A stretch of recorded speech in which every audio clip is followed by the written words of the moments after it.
emperor, was the real leader of the Church. It would also solve the problem of the rogue knights and strengthen the Church's power over the unruly feudal princes and produce a magnificent trophy, the recovery of the tomb of Christ, the most revered shrine in Christendom. It might also reunite the grateful Byzantine Christians with Rome, leaving Urban, of course, as the ruling pope.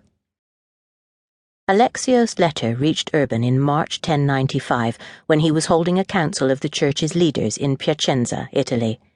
He pondered it for 7 months. Then, in November at a council held in the French city of Clermont, the Pope made one of the most remarkable and consequential speeches in history. He proposed that Christian knights go to war in the East to help the Byzantines and to rescue the Holy Land. He apparently took pains to advertise well in advance that he would have something important to announce. Historians say the crowds were so huge that the meeting had to be held in an open field. There are 5 widely varying versions of the Pope's actual speech, none of them written less than 2 years later, and only one by a man who was confirmed to be there. A cleric named Fulcher of Chartres, probably in 1101 or later, wrote his version before a chronicle of the First Crusade had been circulated. Fulcher quotes Urban urging all people of whatever rank to carry aid promptly to those Christians in Constantinople and to destroy that vile race of Turkish invaders. The Pope promises immediate remission of sins and entry to paradise for anyone who dies on the mission, exhorting both knights and brigands who have been making mischief and quarrelling among themselves to unite for a higher purpose and obtain the eternal reward. Robert the monk, who may or may not have been at Clermont, wrote a better speech. It began by describing the atrocities of the accursed race of Muslims torturing Christian victims.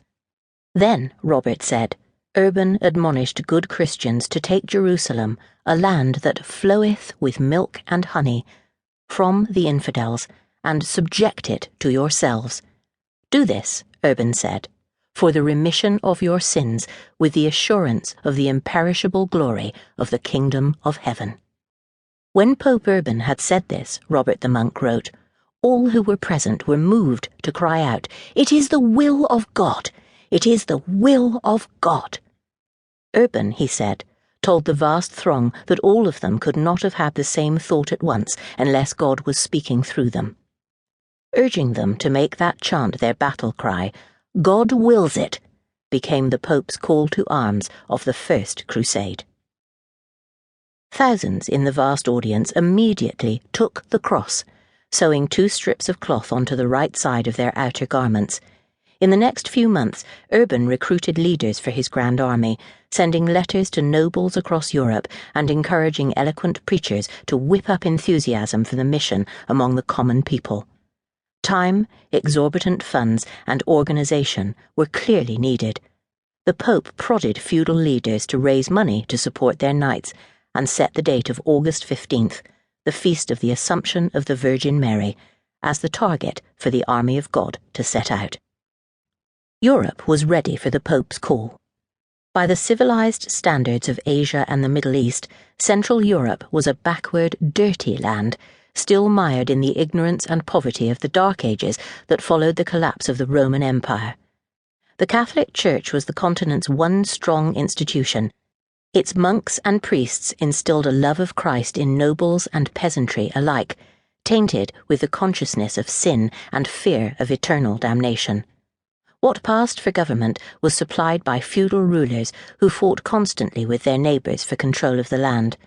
To earn their lord's protection, knights and peasants paid him tribute and loyally took arms against his enemies. This obligation often amounted to 40 days of soldierly service a year. Urban offered an alternative to the multitudes of poor and hungry beaten down by their masters, who could barely scrape out a living. They now had dazzling visions of a land of milk and honey in the East. The Pope promised their sins would be washed away, and heaven surely awaited any who died on the mission. If they survived, they envisioned themselves sweeping away the infidels and harvesting their riches, then living happily ever after.